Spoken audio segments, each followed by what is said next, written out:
Akkam jirtu kabajamtoota daawwattoota keenya televezyiinii Itoophiyaa irraa oduu sa'aatii kanaa waliin Taaddasa Tarrafaati hanga xumuraatti waliin tura. Manni marii federeeshinii qorannoo qoodinsaa galii naannolee irratti mari'ate.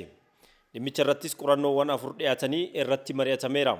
Qoodinsa galii gama mana marii federeeshinii raawwatamuu irrattis hanqinoonni jiraachuu eerameera. Hanqinoota jiran qorannoon sirreessuun qoodinsaa qaqqabeessa akkasumas waliin gahinsa misoomaalee bu'uuraa irratti haqummaa fi iftoomina mirkaneessuun murteessaadhaas jedhameera. Afyaa'ii mana marii federeeshinii Adam Faaraan jalqabbiiwwan riifoormii mana marichaa hanga ammaatti jiran jajjabeessoo ta'uu himan. Maricha irratti pirezidaantonni naannolee fi hooggantoonni mootummaa federaalaa olaanoon hirmaataniiru.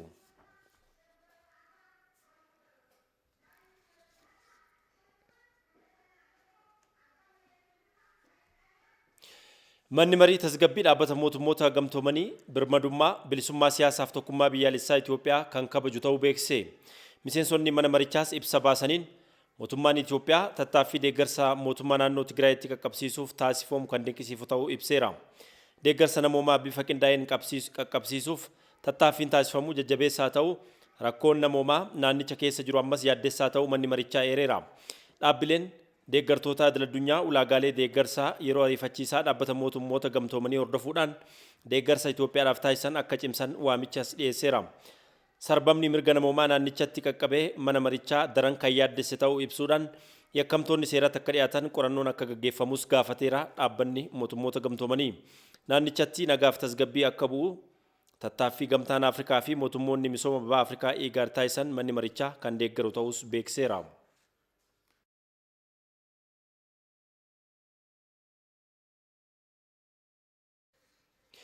Itoophiyaan bara faranjoota 2022 kan gaggeeffamu yaa'ii Afrikaa Raashiyaa lammaffaa keessummeessuuf fedhii akka qabdu beeksifte.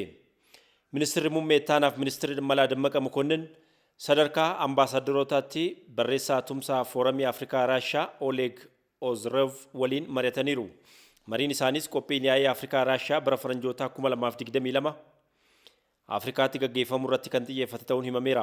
Obbo Dammaqan Itoophiyaan yaa'ii Afrikaa Raashiyaa lammaffaa Finfinneetti qopheessuuf fedhii qabdi jedhan.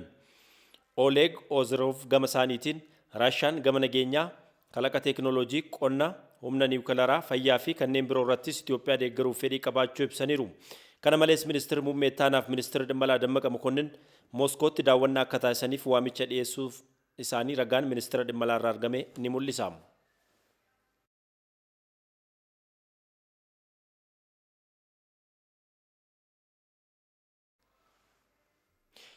Gareen adda bilisa baasaa uummata Tigraay hedduun isaanii gara alaatti ba'uudhaaf wayita yaalan barbadaa'uu fi muraasni isaanii ammoo holqatti deebi'uuf ministeerri raayyaa ittisa biyyaatti qindeessaan olaanaa ijaarsa humna waraanaa Leetanaal Jeneraal Baacaa Dabaleen ibsan. Leetanaal Jeneraal Baacaa Dabaleen ibsa miidiyaaleef kennaniin gareen adda bilisa baasaa uummata Tigraay kun yeroo ammaa kana karaa ba'umsaa waan dhabeetiif raayyaan ittisa biyyaa bakka seenee ni barbadeessaa jedhan. Gareen adda bilisa baasaa uummata Tigraay hedduun isaanii gara alaatti ba'uuf wayita yaalan tooftaa waraqaa eenyummaa maqaa Oromootti qopheeffatanii akka ta'e dubbatanii jiru Leetanaal Jeneraal Baacaa Dabalee. መታወቂያ ሰጥተው ኪሳቸው ውስጥ ከተው እነዚህን ይዘው ሱዳን ለመግባት ነበር። በጣም ጥቂት የቀሩ ካልሆነ በስተቀር በሙሉ ተደምስሷል። Waraqaa eenyummaa maqaa Oromoo qabu loltoota isaanii kennanii karaa Sudaan ba'uuf ture. Loltoota xiqqoo hafe yoo ta'e malee guutumaan guutuutti barbadaaniiru. Gareen kun gara biyya alaatti ba'uufis qophii guddaa taasisanii ture. Nuti erga isaan loluu eegalleetii ji'a 5 ta'ee jira. Itoophiyaan raayyaa ittisa biyya isaatiif amanamoo ta'e qabdi. Raayyaa uummata isaatiif lubbuu isaa kennuu qabdi. Kutannoon kun ammoo Itoophiyaa jaalachuu waan ta'eef. Kanaafuu raayyaan ittisa biyyaa keenya gootummaadhaan juuntaa gurmaa'ee holqa keessa biyya alaa ba'uudhaaf karoora cimaa baafate irratti qophoofnee kutannoodhaan itti ciccinee rukutuu dandeenyeerra. Kana booda warra hafan raayyaan keenya kutannoo fi obsaan iddoo isaan seenan seennee qabuudhaaf kutannoon hojjetamaa jira. ከገቡበት ቦታ ገብቶ ለማውጣት ሰራዊታችን በቁርጠኝነት እየሰራ ነው።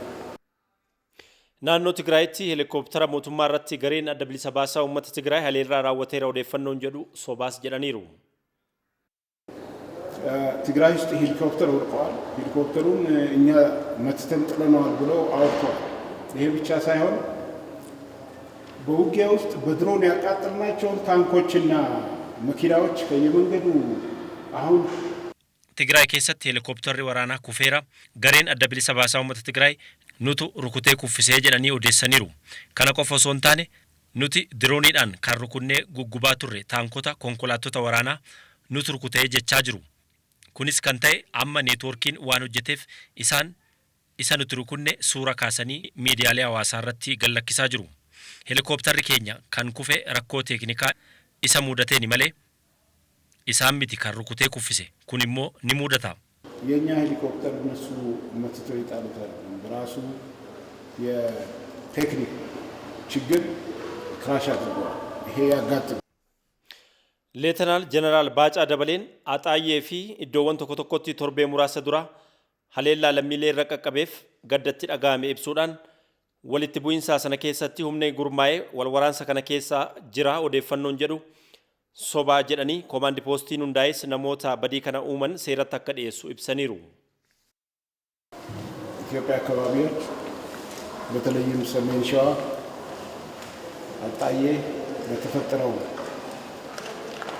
ግጭት Kutaa Itoophiyaa Shawaa Kaabaa Axaayeetti walitti bu'iinsa uumameef lubbuu badeef gaddaa nutti dhaga'ame ibsanna. Gocha kanaan namoota buqqaanii manni jalaa gubate nuti raayyaan ittisa biyyaa humna keenyaan lubbuu keenya kenninee uummata tajaajilaa jirra. Amma akka mana keessanitti deebitan qophii xumurree jirra. Dhimma kanaa wal qabatee naannoo Amaaraa godinaalee 3 aanota 9 fi magaalota 5 keessatti komaandi poostiin qaamolee seeraa hirmaachisee hundaa'eera. Komaandi poostiin kunis namoota badii dhaqqabsiisan gadi bu'anii hanga aanaa fi gandaatti to'annoo jala oolchuudhaan seeratti dhiyeessuuf kallattiin kennameera. Axaayeetti seera kabachiisuuf raayyaan ittisa biyyaa fi humni addaa Amaaraa walitti bu'aniiru oduun jedhus sobadha. Godina saba Oromoo keessas walitti bu'iinsi Axaayeetti mudateen qaama hidhateetu meeshaa addaa hidhatee raayyaa ittisa biyyaa waliin wal lole kan jedhames kun sobadha. Qotee bulaadhuma qofaadha. እስካሁን ድረስ አጣዬ ላይ የታጠቀ የሰለጠነ ዩኒፎርም ያለው ምናምን ሰራዊትን የገጠመ የለም። Barsiisonni Yuunivarsiitii Bulee Horaa Itoophiyaan dhimma hidha haaromsaa irratti qoodinsaa qaqqabeessa dhugoomsuuf carraaqaa jiraachuu himan. Olaanaa Yaddeessaa dabalata qaba.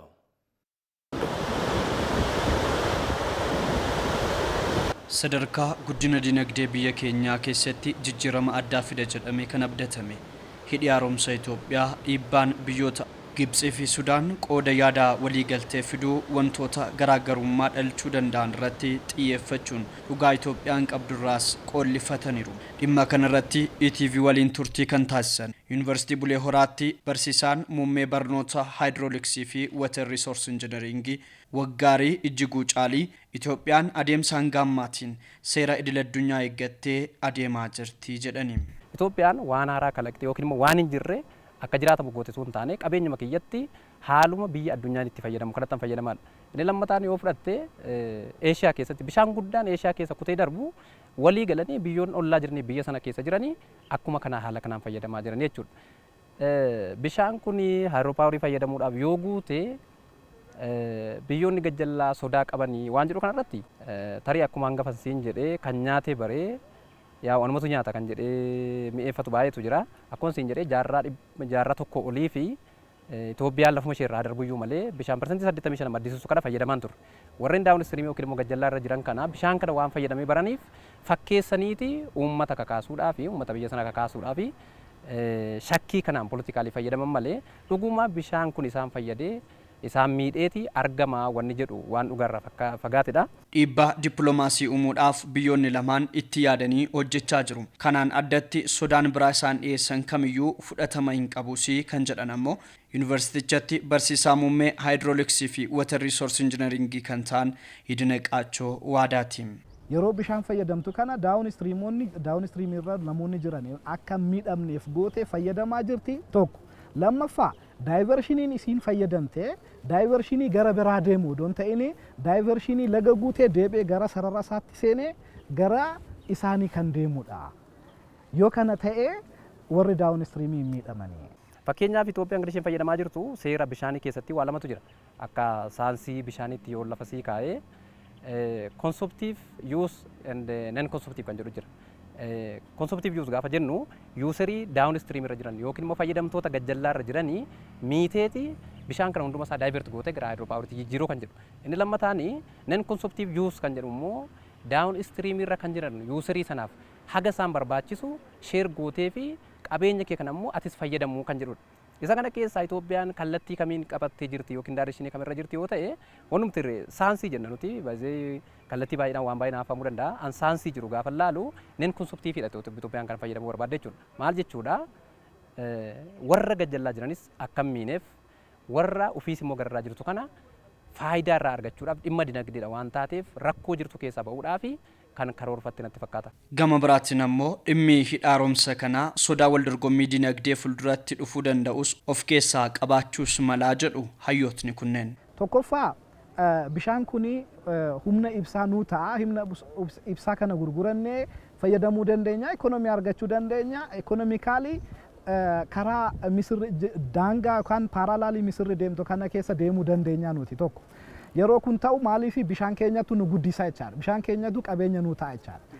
Lammaffaa bishaan keenya kun immoo deebi'ee maal nu ta'a lafa nu misoomsee lafa jallisii ittiin hojjennee dandeettii yookaan argamsa midhaan nyaataa kana guddifachuu ni dandeenya jechaadha. Miirri hanga dhumaatti kan kootii jedhus hidha kana duukaa itti fufuu akka qabus hayyoonni kunneen dhaamaniiru. Hidha guddicha Abbayyaa yookiin immoo Reenasaansi Daamii kan jedhamu kuni anaanis dabalatee isinis dabalatee hunduma dursayyuu biyya Itoophiyaa kanaatiif maalidha? Spinal cordidha yookiin immoo lafee dugda keenya akka ta'e namni beekuu qaba. Maaliif dinagdeen biyya keenya beekamaadha. Abdii dinagdee biyya keenya kan ta'e immoo Reenasaansi Daamii kanadha waan ta'eef namni kamiyyuu kan kooti kan jedhuuni itti seenuun dirqama. Amma sadarkaa amma jirru kana keessatti Itoophiyaan maal qabdi? Abbayyaa qabdi. Kanaaf namni hunduu waa'ee Abbayyaa kanarratti rafee hin bulu jedhee yaada. Guutiinsi marsaa lammaffaa kunillee akka haala nagaatiin geggeeffamu abdii qaba. Hayyootnis ta'ee kutaan hawaasaa hunduu waan gochuu danda'aniin hidha kana waliin dhaabbachuu qabu si jedhameera. Gabaasa qindaa'eef Olaanaa Yaaddessaa Yuunivarsiitii Bulee Horaarraa. Hojiin hidha haaromsaa hanga xumuramutti tumsa hidhichaaf taasisan cimsanii kan itti fufan ta'uu jiraattonni magaalaa Jimmaa himan. Yaada isaanii Mallasaa Amdee qindeesseera. Kanaan dura hojjetaa mootummaan ture. Yeroo hojjetaa mootummaa tures laga Abbayyaa ijaarsa laga Abbayyaatii fi maallaqa buusaa ture jechuudha. Mindaarraa ji'a ji'aan kutaa ture jechuudha. Maaliif lagni Abbayyaa nuyi fi wanna guddaadha. Kanaaf lagicha sirriitti ijaarree bifa gurmaa'een ijaarree asiin geenyeerra ammas immoo hojii hafee jiru sirriitti itti fufnee amaleedhaan tokkummaadhaan itti seennee hojjechuudhaa qabna. Kanaan dura maallaqa buusaan ture naannoo qarshii 10,000tiin boondii biteeraan akka kootiitti. Kutaa sagalaffaa irra toon baradhuutu daree keessatti yuunit liideriin ture itti gaafatamaa dareen ture yeroo kutaa sagalii. Yennaa sana irratti qarshii 10,000 barataa irraa sassaabee jechuudha. Yeroo sana akka dareetti boondii yeroo marsaa jalqabaa sana biteera. Akka dareetti achii mana barumsaa jireen sadarkaa lammaffaatiif boondii sana galii gooneerra. Ergasitti booddee immoo erga barumsa xumuree booddee immoo waldaatiin gurmaa'ee akka waldaattis akka dhuunfaa koottis bitadhee yeroo darbe immoo waldaa gamtaadhaan namoota walitti qabnee qarshii birrii 10,000 binneerra ammas dabalataan jechuudha. Waldaa gamtaa keessatti yeroo hojjedhus. Sababa kanaaf ammas ta'e yeroo sanarras ta'e waa'ee Abbayyaa jechuun akka dhuunfaa kootti ni ilaalan akka qabeenya dhuunfaa kootti malee akka kan mootummaattis miti akka kan saba biraattis miti kan ilaalan. Abbayyaa jechuun kan keenya kan koo jechuudha kan maatii koo kan koo. Hidha laga Abbayyaatiin wal qabsiisee waan si dhibu keessaa akka dhuunfaa kootittis akka uummata naannoo keenya jiranuttis ejjennoon uummanni kan keenya qabu hidhi haaromsaa kun yoom ijaaramee galma gahee kallattiidhaan biyyi keenya hiyyummaa keessaa baate isa jedhu inni kun akka ejjennoo kan kootittis kanadha kan na keessa jiru. Kanaaf yoomillee taanaan sadarkaa hanga wareegama lubbuutti jennee kaayyoo akkasii qabannee kan socho'aa jirrudha yeroo ammaa kana keessatti jechaadha. Kanaaf waa'ee hidha haaromsa laga Abbayyaa irratti hundaa'e tokko namni dudduubatti deebi'uuf shakkii tokko illee of keessaa qabu kan hin jirre ta'uu isaati. Akka kan koottis ejjennoodhaan hanga wareegama lubbuutti galmaan ga'uudhaaf kan kutannoodhaan kan inni itti socho'aa jirudha jedhetanii kan amanee jiru. Har'as barbaachisaa taanaan akka humna keenyaatti hojii hafe fixuudhaaf itti deemuu qabnaa kan jedhudha. Lammaffaa immoo akkaataa amma biyya alaatii wajjin wal qabatee sochii nageenyaa naannoo sanatti waan jiru sirriitti yoo hin danda'amte karaa nagaatiin yoo hin danda'amu ta'e immoo karaa barbaachisaa ta'een immoo hirmaannee tokkummaadhaan waan kana iddoodhaan gahuudhaaf kutannoo guddaa qabna jechuudha. Ana ammas yeroo darbe irrattis dubbadheera dheengaddasii Abbaay irratti miidiyaatis kan dhageenyus jira. Waa'ee Abbaayif ammas ta'ee boris ta'ee ani akka dhuunfaa kootis nan bita ammas. Darbee moo dabalataanis immoo akka ijoollee naannootti siqanii akka waldaattis immoo tattaaffii godhee sosochii kaasee namoota kan akka bitatan akka qabeenya dhuunfaa isaaniitti akka kan mootummaatti namni akka ilaaluu hin qabne akka dhuunfaatti. Maaliif yoo jette mootummaan hin darbaa hin jijjiirama qabeenyi kun garuu hin ta'a. Qabeenyi kun kan uummataadha. Maaliif mootummaan yoo jijjiirame qabeenyi kun hin jijjiiramu. Wanta kana irratti immoo nuti immoo hundoofnee hankeenyummaadhaan dhuunfaa keenyaan akka madaa keenyaatti of kunuunsinee namni madaa isaa hin kunuunfata qabeenya goguufitti. Nuti immoo kan keenya irratti hundoofnee kunuunfannee hidhaa kana xumurachuudhaa qabna. Kaardii filannoo fudhachuun hiree ofii murteeffachuudha jedhan pirezidaantiin mootummaa naannoo Oromiyaa Shimallis Abdiisaa. Pirezidaantiin mootummaa naannoo Oromiyaa Shimallis Abdiisaa godina Shawaa Lixaa Aanaa Dandii magaalaa Ginciitti argamuudhaan kaardii filannoo marsaa 6ffaa fudhatan. Hawaasni ololaa gareewwan garagaraaf gurra osoo hin kennin filannicha irratti dammaqinaan akka hirmaatanis dhaamaniiru. Filannoo filachuunis ce'umsa dimokiraasiif bu'uura ta'us eeraniiru. Pirezidaanti Shimallis magaalaa Ginciitti kaardii filannoo erga fudhatanii boodas hojiilee misoomaa garagaraa daawwatanii jiru. Aanaa Dandii ganda Jawwee Buriittis argamuudhaan oomisha qamadii daawwataniiru.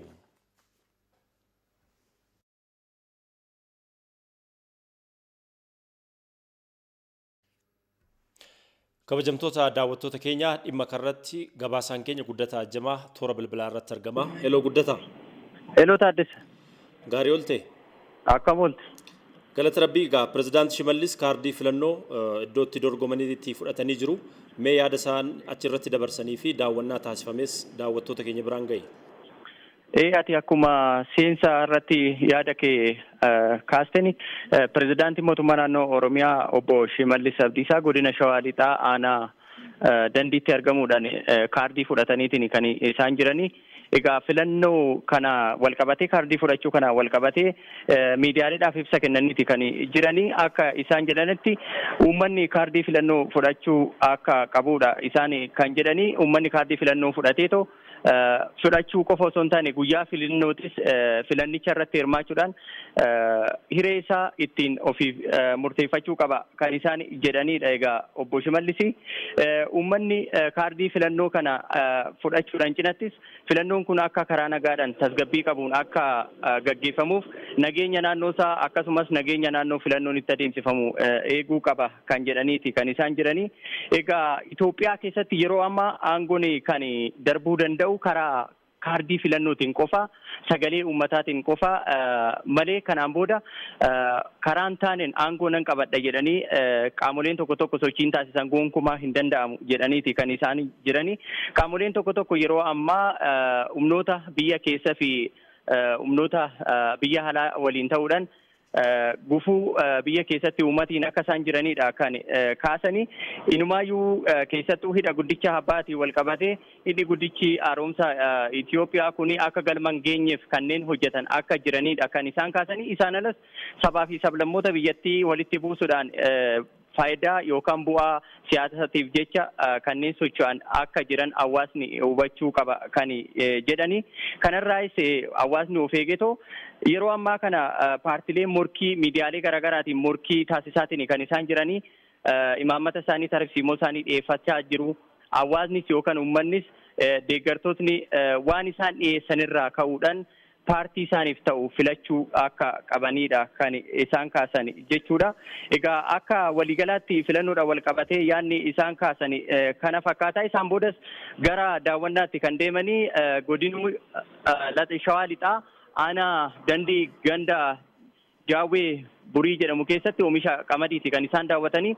Oomishni qamadii kunis akka godinichaatti egaa itti gaafatamaa waajjira qonnaa fi qabeenya uumamaa Aanaa Dandii obbo Warqaalammaa Guutamaa akka nuuf ibsanitti bara kana waliigalaan lafa hektaara 2,200 ol misoomsuudhaaf karoorfame keessaa marsaa jalqabaatiin lafti hektaarri 1,100 fi 500 ol akka misoomedha kan isaan nuuf himan jechuudha. Egaa kan misoome kanarraa saga ammaatti kanneen misooman kanarraa callaa kumtaalli kumni 100 fi kumni 13 ol akka argamudha isaan kan nuuf himan jechuudha. Egaa akka waliigalaatti daawwannaa fi sirni kaardii fudhachuu pirezidaantichaa kana fakkaata. Odeeffannoo namaaf qabadhe kanuma taaddes. Gabaasa keenya guddataa jama magaalaa Gincii irraati galatoom. Ayyee galatoom. Oduu taanuun mootummaan qaamota aangoo barbaachaaf maqaa saba Oromoo balleessuu irratti bobba'anii fi jeequmsa uumuudhaaf socho'an irratti seeratti dhiyeessuu qaba jedhan gumiin abbootii gadaa Oromoo. Gumiin abbootii gadaa Oromoo haala yeroo irratti ibsa miidiyaaf kennee jira. Mangistuu Akkuma. Gumiin abbootii gadaa Oromoo haala yeroo irratti ibsa miidiyaaleef kennaniin hiriira naannoo Amaaraa irratti dhaadannoon gaggeeffame tokkummaa sabaaf sablammoota biyyattii kan bakka hin buunedha jedhan. Sabni Oromoo fi Amaaraa yeroo dheeraaf nagaan waliin jiraataa kan ture ta'uu kan ibsan abbootiin gadaa seenaa saboota lamaanii keessatti yeroo jalqabaatiif Oromummaa naa badu jechuun hiriira ba'amedhas jedhaniiru. Gumiin abbootii gadaas gochi kun kan balaaleffamuu qabudhas jedhaniiru. Jecha immoo odduu kana dhaga'uu jiru. Jecha gadhaladhee agana guddadhee harrii baasee dhaga'een been jecha eenyummaa namaa tuqu garuu akkuma fedhetti warri siyaasaa waan fedhellee waliin jedhuu hin danda'a malee gocha immoo eenyummaa namaa tuqee eenyummaa namaa arrassu sun eenyummaa namaa abaaru sun jecha hin barbaachinne. Jecha amaarti jetti jedhee irraa een. Oromoon saba hoggantoota Oromummaan sonsa inni of keessatti qabu san sonsi inni of keessatti qabu sun sabaaf sablammii of keessatti hammatee waarratee moggaafatee ilma bitimaa godhatee ilma gurdaa godhatee ilma meedhichaa godhatee Oromoonfatee waarratee wajjin jiraata jechaadha. Oromoon wajjin Oromummaan sani jechuudha. Akkasitti wajjin jiraata sabaaf sablammii kana diinalleen akkasitti wajjin jiraataa ture. Oromummaa hin balleessine hoggattoo jaan wanti Oromoo keessa jiru sabaaf sablammiin kamiyyuu hin bada jechuudha. Namni marruu qixxaatee biyya sana irratti waliin haa jiraannu jenne malee olaantummaa nutu nama mara caalan jenne. Jarri bara maraa isiin nama mara caala. Olaantummaa nurratti barbaaddi. Sun waan dhumee dabre eegana wanni du'een kaatu. Qaamoleen sirna olaantummaa saba tokkoo deebisuuf socho'anii fi yaadii taasisaa jiranis daandichi waan isaan hin baafneef tokkummaa fiduu irratti hojjechuu qabus jedhan. Gochii fi dhaadannoon hiriiricha irratti geggeeffames qaamota aangoo barbaacha socho'an malee saba Amaaraa kan bakka hin buune ta'us himaniiru. Jecha akkasii Oromoon jedhaman seenee nami jedhe sun yoo jiraate akka kiyyan nam suni nami hiriira san bahee waa akkasii dubbate irraa goraa dogongora guddaa. Namni sun yoo akka ilaalcha kiyyaatti mataa kiyyaatti nama Amaarallee bakka bu'u miti. Har'a paartiidhaan warra ummata bal'aa Amaaraa kanallee namni akkana godhu warri biyya tana diige Oromoo tahee Amaara tahee paartii siyaasaa aangoo ifiitii jecha. Biyya kana wal nyaachiftee ifii jiraattee nutti aangoo warra barbaadu. Oromoon saba bal'aa fi obsa guddaa qabudha kan jedhan abbootiin gadaa gochaawwan gara jabummaa sabicha irratti raawwatamaa ture tuttuquun sabicha xiqqeetti galchuu fi hojiin hojjetamuu kan biyya hin ijaarre ta'uu qaamni hundinuu beekuu qabas jedhaniiru. Mootummaanis dhimmicha qorachuun qaamota gochaa biyya diiguu raawwatan paartii kamirraayyuu tarkaanfii seeraa irratti fudhachuu akka qabus gaafataniiru. Wanna biyya diigu wanna darbee warratee immoo leelaa duraan immoo sablammii wal godhesan immoo leelaa walitti kaasanii madaa wal tuttuqan. Bu'aa siyaasatii jedhanii sabni kun wal balaaleffatee hin beeku. Walitti kanatti gadi bahee saba tokko hin balleessina jedhe. Warri mootummaallee nagaa biyya tanallee tasgabbeessanii warra ammoo kaleessa hiriira baasisee Oromoo arrabsiisee saba lamii gugurdaa kana kan waliin qubatu addaan diiguuf waan kana raawwatellee mootummaan tarkaanfii seeraa itti haa fudhattuu jenna. Uummanni Oromoo seenaa waliin jireenya sabaaf sablammoota biyyattii waliin qabu cimsuun tokkummaa isaa jabeeffachuu akka qabus abbootiin gadaa kun dhaamaniiru. Biiroon eegumsaa fayyaa Oromiyaa hojiiwwan seektarichaa fi qabiinsa ragaa mana hojichaa hojimaata ammayyaatti jijjiiraa akka jiru beekseera. Biirichi ragaawwan seektara fayyaa qulqullina kan qabu walitti dhiinsaa hojii kan milkeessuu fi murtee sirrii dabarsuuf moosaajii qopheessuun hojiin damee fayyaa diijitaalawaa taasifamaa jira jedhan hoogganaan biirichaa Dr. Mangistuu Baqqalaa.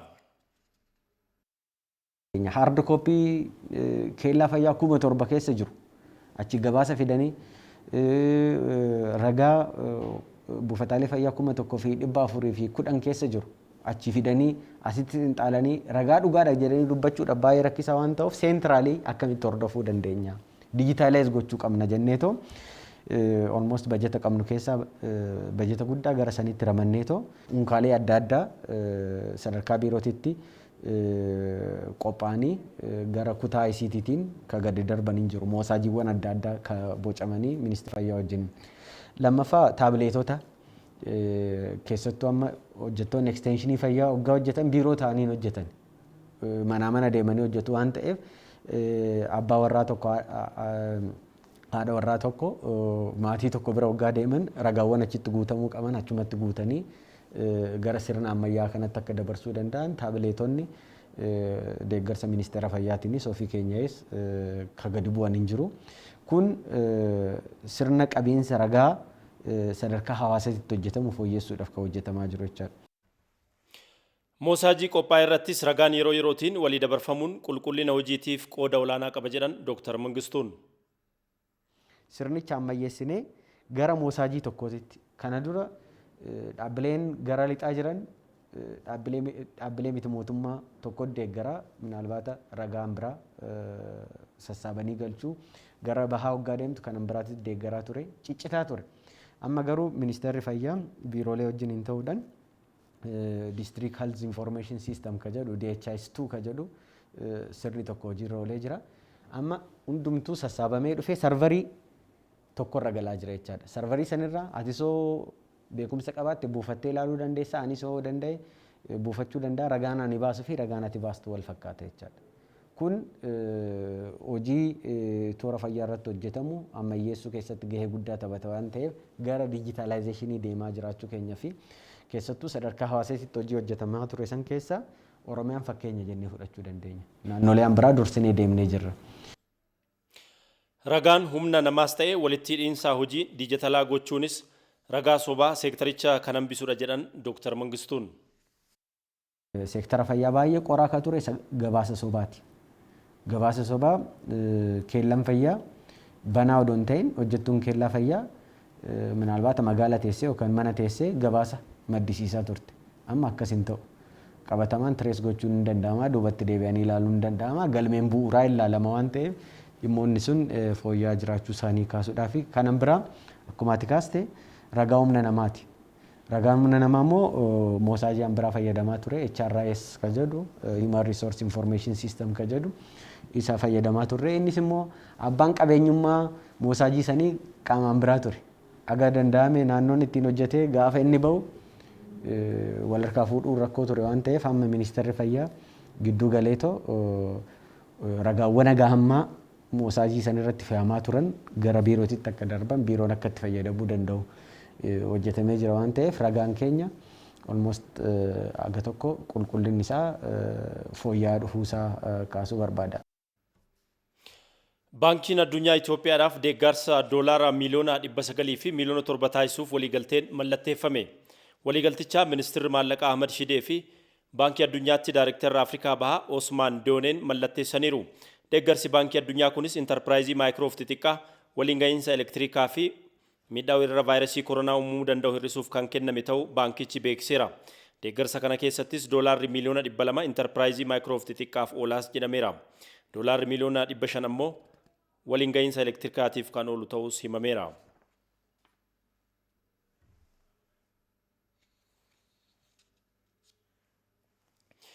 Hospitaala Riifalaalaa Yuunivarsiitii Ambootti guyyaatti wiirtuun oksijiinii siliindarii 700 oomishuu danda'u eebbifameera. Abaabomaa immoo. Itoophiyaatti yeroo dhiyoo asii dhibee vaayirasii koronaan lammiileen qabamanii fi du'an dabalaa adeemuusaa hordofuun namoonni rakkoo hargansuuf saaxilaman baay'achaa dhufeera. Baay'ina namootaa rakkoo hargansuuf saaxilamanii fi meeshaa hargansuu biyyattiin qabdu wal madaaluu dhabuun ammoo haalicha rakkisaa taasisaa tureera. Rakkoo kana furuuf ammoo hospitaalli Riifalaalaa Yuunivarsiitii Amboo guyyaatti siliindaroota 300 oomishuu kan danda'u. Kuusaan siliindaroota 2 hojii eegaluusaa pirezidaantii Yuunivarsiitichaa Dr. Taaddasaa Qana'aa himaniiru. Oksijiiniin baay'ee barbaachisaadha. Akka biyya keenyaatti keessattuu dhukkuba koronaatiinis wal qabate yeroo ammaa kana hanqinni guddaan waan jiruuf jechaadha. Waan kana ta'eef warshaa kana lamaasaa akka ijaaramu goone bukkee kanatti argaa jirtu tokko achi jira kanarra jalqabsiisne kun kan lammataati jechaadha. Meeshichi naannolee biyyattii lixaatii fi gahee guddaa akka qabaatudhas kan Dr. Taaddasaan himan. Yuunivarsiitii keenya qofa otoo hin ta'in oomisha oksijiinii kanaan wal qabatee rakkoo jiru akka dhiyaa Oromiyaa kanatti hanqisuu danda'a jechaadha. Daayirktera olaanaa hospitaala riferaalaa Amboo Dr. Gonfaa Mootii meeshaan akkanaa oomishamuun baasii hin mallerraa akka isaan baraaree himu. Oksijiinii binnee hospitaala keenyaaf dhiyeessuuf naannoo miliyoona 2.6 finneerra. Har'a garuu guyyaatti naannoo siliinderiiwwan gurguddaa kana asitti argitanii 251 hanga 300 oomishuun danda'anni kun. Yuunivarsiitiin Amboo birrii biiliyoona 1.6 hospitaala barnootaa fi referaalaa ijaaruu irratti argama. Sirna gadaas ta'ee duudhaa eenyummaa saba Oromoo addunyaatti beeksisuuf hojjetamuu qabaa jedhame. Fooramiin qorannoo gadaa irratti xiyyeeffatee Yuunivarsiitii Bulee Horaatti taa'amee jira. Olaanaa Yaaddeessaa dabalata qaba. Qorannoon aadaa, duudhaa fi sirnoota hawaasaa godinaalee Gujii irratti xiyyeeffate Yuunivarsiitii Bulee Horaatti taa'amee jira. Fooramii Gujii Steediis jedhamuudhaan qophaa'e kanarratti qorattoonni biyya keessaa abbootiin gadaa fi kutaaleen hawaasaa biroos argamaniiru. Sirnicha haasawaan kan banan Daayirekteerri Ittaanaa Instituutii Qorannoo Gadaa Gargaaraa Piroofeesaraa Makuriyaa Guyyee Yuunivarsiitiin isaanii qabeenya yaadaa fi sirnaa hawaasa Gujii keessa jiru baasuun irratti cimee hojjetaa jira jedhani. Dhaloonni darban rakkoo hedduu keessa darbanii kan nuun dhaqqaban aadaa, beekumsaaf qabeenya jeebanaa tiksuuf kunuunsuu keessatti Yuunivarsiitiin Bulee Horaa hojii boonsaa hedduu cimee hojjetaa jira. Kana gochuuf hojii xiiqiin eegalame firii agarsiisuu isaatiif bulchiinsaaf hawaasa Yuunivarsiitii Bulee Horaatiif akkasumas hooggantoota dhaabbata kanaatiin ulfaadhaa kabajamaa jedhaan. Pirezidaantii Ittaanaan dhimmoota qorannoo fi tajaajila hawaasummaa Yuunivarsiitii Bulee Horaa Dr. Gumii Boru godina Gujii waa hundaan badhaate kana addunyaatti beeksisuudhaaf darbees hawaasni godinichaa akka fayyadamu taasisuudhaaf Yuunivarsiitiin isaanii kan hojjechaa jiru ta'uusaa ibsani. Sirna gadaatiin alatti qabeenya godinaalee keenyaa katee albuudota adda addaa irratti xiyyeeffannoo kennee hojjetaa jira. Haaluma wal fakkaatuun kaayoo sadeessoo katee tajaajila hawaasaa garaagaraa kennuu irratti argama.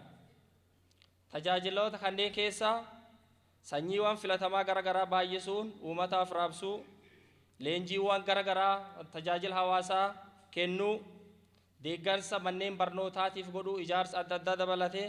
Sirni gadaa jaalalaa fi tokkummaa labsa. Gujiin immoo sirna kanaan dabalame waan qabuuf dhaloonni biyyattii sirna kana baruu fi ittiin hojjechuu danda'u qabusii jedhan abbootiin gadaa sirna kanarratti hirmaatan. Sirni gadaa kun saba Itoophiyaa keessa jiru hundaanuu kan hammachiisu.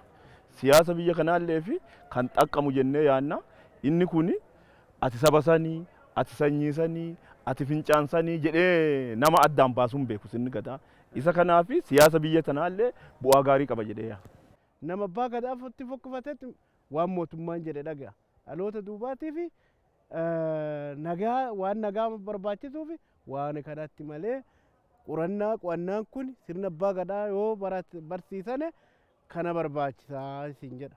Pirezidaantiin Yuunivarsiitii Bulee Horaa Dr. Caalaa Baataa Yuunivarsiitiin isaanii sirna gadaa sadarkaa koorsii irraa kaasee hanga PhD'tti kennaa jiraachuu ibsuudhaan yuunivarsiitiileen naannoo Oromiyaa keessa jiran biroonis dirqama isaan irra jiru bahachuudhaaf sochii eegaluu isaanii nutti himaniiru. Waan kan hubannoo isaa guddisuu keessatti guddinaaf jijjiirama sirna gadaa kana aadaa wal qabatee jiru ol kaasuudhaaf qaamonni garaagaraa gahee guddaa taphatu. Keessattuu dhaabbileen barnoota olaanaa gahee guddaa qaban. Yuunivarsiitiin Bulee Horaa kaa'umsaa fi jalqaba fudhatee itti seeneera. Yeroo ammaa yuunivarsiitiin Mattuus haalli ittiin jalqabe jira. Kun waan gaariidha yuunivarsiitonni Oromiyaa keessatti argaman kanas fudhatanii irraa baranii itti deemuu qaban jedhee yaada. Walirra ilaaluun barbaachisu. Dhimma keenya. Dhimma eenyutti eenyuuti. Namuu hojjechuu qaba. Hunduu hojjechuu qaba. Abbaa nuti abbeeraa miti nuti. Abbilamii irraa eegannu qabnu. Kana waan ta'eef hundi isaanii hojjechuu qaban jedhee yaada. Kana waamicha isaaniif godha. Fooramii Gujii Steediis jedhamu kanarraa galteen boriif kallattii kaa'u qo'annoo garaagaraa dhiyaaterraa ni argame jedhamees abdatameera. Gabaasa qindaa'eef Olaanaa Yaaddeessaa Yuunivarsiitii Bulee Horaarraa. Godina Arsiitti godaansa seeraan alaa hir'isuu irratti leenjiin xiyyeeffatee qaamolee hawaasa garaagaraatiif magaalaa Asallaatti kenname. Gabaasa waajjira dhimmoota koominikeeshinii godinichaaf Awwal Huseen. Godinoota naannoo Oromiyaa godaansa seeraan alaaf saaxilamummaa olaanaa qaban keessaa inni tokko godina Arsiiti.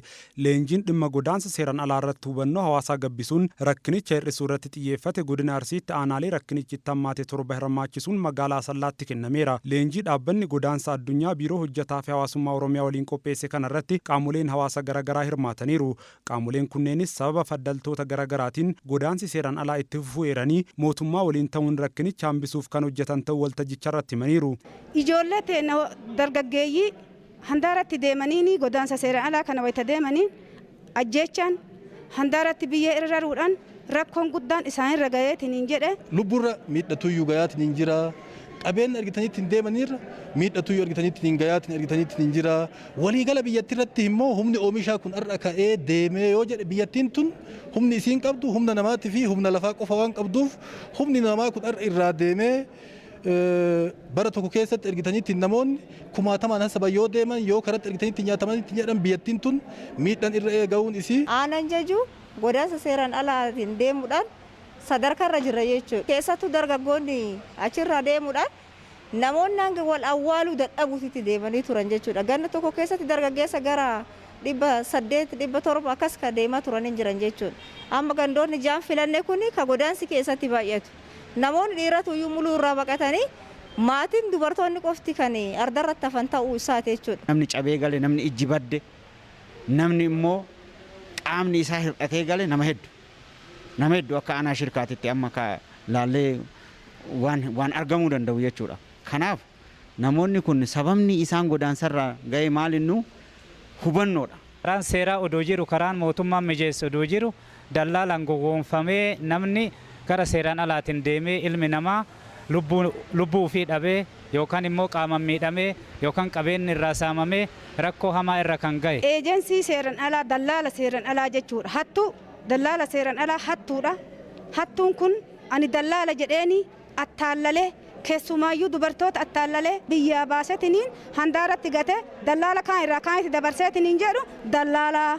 Itti gaafatamaan waajjira dhimma hojjetaa fi hawaasummaa godina Arsii obbo Muhammad Hussein godaansi seeraan alaa aanaalee godinichaa hunda keessa jiraachuu himaniiru. Kurmaana tokko keessatti giddu galeessaan namoonni 3,500 godinicha keessaa karaa seeraan alaan gara biyyoota alaatti kan godaanan ta'uu ibsaniiru. Rakkoo fi dhiibbaa godaansi seeraan alaa geessisu hir'isuuf hojiin hubannoo hawaasaa cimsuu fi namoota rakkoolee garaagaraaf erga saaxilaman booda godaansarraa gara biyyaatti deebi'an bayyanachiisuuf dhaabbilee garaagaraa waliin ta'uun hojjetamaa jiraachuus obbo Muhammad Hussein dubbataniiru. Aanaaleen torban aanaalee lakkoofsi isaanii baay'ee olaanaa ta'eera.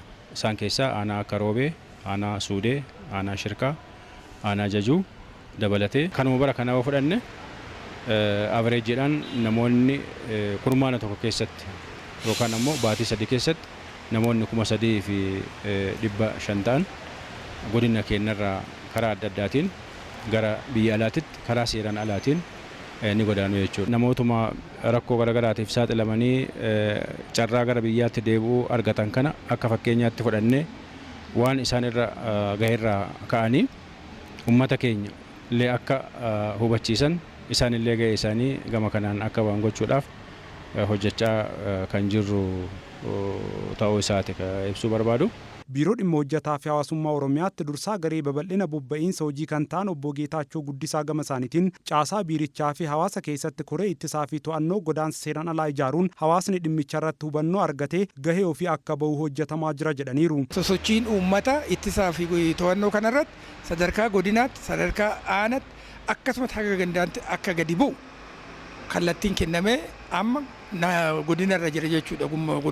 Godinaaleen amma kana karoorfatanii sosochii uummataa kana uumuudhaaf uummanni akka irratti hirmaatu akka irratti duulu gochuudhaaf kallattiin kenname yeroo ammaa godinaaleen qophiirra jiran kana wannoo gochuudhaaf. Dhiibbaa godaansi seeraan alaa gama hundaan sadarkaa biyyaatti geessisu keessaa dhibbentaa 60 hanga 70 naannoon Oromiyaa akka qooddatu eeranii godinaalee 7 rakkinichi itti heddummaatu aanaalee 200 keessatti dhaabbata godaansa addunyaa IOM waliin ta'uun akkaataa godaansa seeraan alaa ittisuun danda'amu irratti leenjiiwwan garaagaraa kennamaa jiraachuu beeksisaniiru. Gabaasichi kan waajjira dhimmoota koominikeeshinii godina Arsiiti. Gara oduu maddeen biyya alaarraa argannetti dabarra. Biyyoonni Afrikaa talaallii vaayirasii koronaa sirnaan itti fayyadamuu akka qaban wiirtuun to'annoo fi ittisa dhukkuba Afrikaa CDC hubachiise. Wiirtichi biyyoota Afrikaa tokko tokko keessatti talaalliin deeggarsaan argame osoo faayidaan kennin yeroon irra darbee gatamaa jiraachuu beekseera. Maalaawiitti talaalliin baay'inni isaa 16,000, Sudaan Kibbaatti immoo talaalliiwwan 60,000 ta'an yeroon tajaajila irra darbuun faayidaan ala ta'uu isaanii wiirtuun to'annoo fi ittisa dhukkuba Afrikaa CDC'n beeksisee jira. Kanaanis biyyoonni talaallii argatan sirnaan itti fayyadamuu akka qaban Daayirektarri wiirtichaa Dr. John Ngasong hubachiisaniiru. Carraaqiin dhaabbilee fi biyyoota garaagaraa irraa talaalliiwwan dabalataa argachuus cimee itti fufuu beeksisuu isaanii Reuters gabaaseera.